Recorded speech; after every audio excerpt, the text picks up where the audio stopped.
ಎಲ್ಲರಿಗೂ ನಮಸ್ಕಾರ. ಸಂಕ್ರಾಂತಿ ಹಬ್ಬದ ಶುಭಾಶಯಗಳು. ಎರಡು ಬೆಲ್ಲ ತಿಂದು ಒಳ್ಳೆ ಮಾತಾಡೋದು ಕೇಳಿದರೆ ತಿರುಪ್ತಿಯಿಂದ ಡೈರೆಕ್ಟ್ ಬೆಳಿಗ್ಗೆ ಹೋಗ್ಬಿಟ್ಟು ದರ್ಶನ ಮಾಡ್ಕೊಂಡು ಇಲ್ಲಿಗೆ ಬಂದಿದ್ದೀನಿ. ರಮೇಶ್ ಶೆಟ್ಟಿ ಬ್ರ್ಯಾಂಡ್ ಎಲ್ಲ ಫೈನ್. ಯಾಕೆಂದ್ರೆ ನಾನು ಸಿನಿಮಾನ ಸ್ಟಾರ್ಟ್ ಮಾಡೋಕ್ಕಾದ್ರೆ ಹೇಳಿದ್ರು, ಪ್ರತಿಯೊಂದು ನನಗೆ ಹೇಳ್ತಾರೆ. ಹೇಳಿದಾಗ 45 ಅಂತ ಟೈಮ್ ಇಟ್ರು, 55 ಮೇಲೆ ಆಗುತ್ತೆ. 100 ಕೋಟಿ ಇದಕ್ಕೆ ಸೇರುತ್ತೆ ಈ ಸಿನಿಮಾ ಅಂತ ನಾನು ಹೇಳಕ್ಕೆ ಇಷ್ಟಪಡ್ತೀನಿ. 100 ಕೋಟಿ ಇದಕ್ಕೆ ಈ ಸಿನಿಮಾ ಸೇರುತ್ತೆ. ಯಾಕೆಂದ್ರೆ ನಾನು ಸಿನಿಮಾನ ವಿಸಲ್ ಆಗಿ ನೋಡ್ತೀನಿ. ಈ ಸಿನಿಮಾ 100 ಕೋಟಿ ಇದಕ್ಕೆ ಸೇರುತ್ತೆ. ನಾನು ಹೇಳಿದ್ದೀನಿ ಈ ಸಿನಿಮಾನ ವೆಂಕಟವ್ರು ಕೊಟ್ಟಿದ್ದೀನಿ ಅಂತ ಹೇಳಿದ್ರು. ಕೊಟ್ಟಿಲ್ಲ ಅಂದ್ರೆ 30 ಕೋಟಿಗೆ ನಾನು ರಿಲೀಸ್ ಮಾಡಿ ತಗೊಂಡು ಅಂತ ಹೇಳಿದ್ದೀನಿ. 30 plus blind offer, only advance, not out rate. ಇವಾಗ ಸ್ಟೇಟ್ಮೆಂಟ್ ನೋಡಿದ್ರೆ PAN India producer Ramesh Shetty, PAN world producer Venkat ಅವರು, ನಮ್ಮ ಹೀರೋಗಳು ಇವತ್ತು ಪ್ಯಾನ್ ಇಂಡಿಯಾ ಪ್ಯಾನ್ ವರ್ಲ್ಡ್ ಹೋಗ್ತಾರೆ. ನಿಜವಾಗ್ಲೂ ಖುಷಿ ಆಗ್ತದೆ.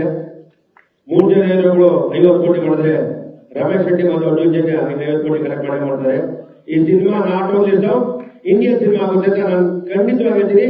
ಯಾಕಂದ್ರೆ ಆ ತರ ವಿಸಲ್ಗಳು, ಆ ತರ ಕಂಟೆಂಟ್ಗಳು ತುಂಬಾ ಚೆನ್ನಾಗಿ ಮಾಡಿದ್ರೆ ನಮ್ಮ ಕನ್ನಡ ಚಿತ್ರರಂಗ ಸಿನಿಮಾ ಇವತ್ತು ಭಾರತೀಯ ಚಿತ್ರರಂಗ ಸಿನಿಮಾ ತಿರುಗಿ ನೋಡ್ತಾ ಇದೆ. ನಮಗೆ ಖುಷಿ ಆಗ್ತಾ ಇದೆ, ಹೆಮ್ಮೆ ಆಗ್ತಾ ಇದೆ.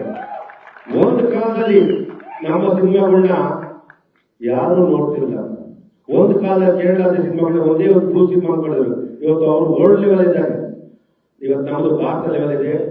ಇವತ್ತು ನಮ್ಮ ಟೆಕ್ನಿಷಿಯನ್ ಮುಖಾಂತರ ಮಾಡಿದಂತ ಕ್ರಿಯೇಟಿವ್, ಇವತ್ತು ಅವ್ರಿಗೆ ನಾವು ಫ್ರೀಯಾಗಿ ಕೊಟ್ಟರೆ ಕ್ರಿಯೇಟಿವ್ ಮಾಡ್ತಾರೆ. ಅರ್ಜುನ್ ಜನ್ಯ ಮಾಡಿದ್ರೆ ನಿಜವಾದ ಇನ್ವೆಸ್ಟ್ ಮಾಡಿಲ್ಲ ಅಂತ ರಮೇಶ್ ಶೆಟ್ಟಿ ಅವರಿಗೆ ಹೃದಯಪೂರ್ವಕ ಧನ್ಯವಾದಗಳು. ಚಿತ್ರರಂಗದಲ್ಲಿ ಇಂಥವ್ರು ಬರಬೇಕು.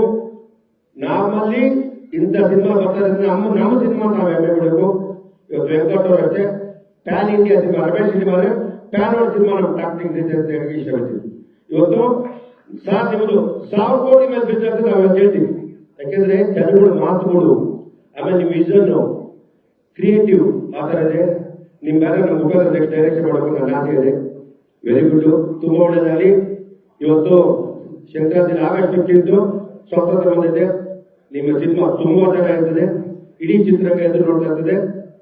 ನಮ್ಮ ಸೌತ್ ಇಂಡಿಯಾ ನಾರ್ತ್ ಇಂಡಿಯಾದಲ್ಲಿ ತುಂಬಾ ಚೆನ್ನಾಗಿ ಹೋಗಿ ಸಿನಿಮಾ ಅಂತ ಹೇಳಕ್ಕೆ ಇಷ್ಟಪಡ್ತೀನಿ. Arjun Janya really great person, ತುಂಬಾ ಚೆನ್ನಾಗಿ ಸಿನಿಮಾ ಮಾಡ್ತಾರೆ. ನಾನು ಅರ್ಜುನ್ ಜನ್ಯ ಈ ರೇಂಜ್ ಮಾಡ್ತಾರೆ ಅನ್ಕೊಂಡಿರಲಿಲ್ಲ.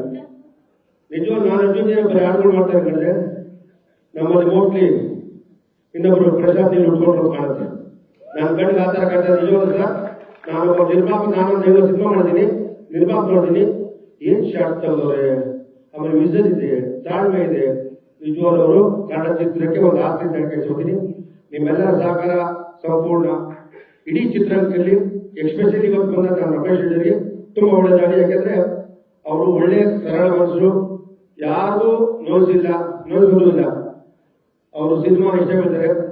ಅವ್ರು ಬರೇ ಬೇರೆ ರೀತಿಯಲ್ಲಿರೋ ಚಿತ್ರ ದಯವಿಟ್ಟು ಎಲ್ಲರೂ ಬರಬೇಕು, ಒಳ್ಳೊಳ್ಳೆ ಸಿನಿಮಾ ಮಾಡಬೇಕು, ನಮ್ಮ ಚಿತ್ರಕ್ಕೆ ಚೆನ್ನಾಗಿ ಬೆಳಿಬೇಕು ಅಂತ ಹೇಳಿ ಜೈ ಕರ್ನಾಟಕ.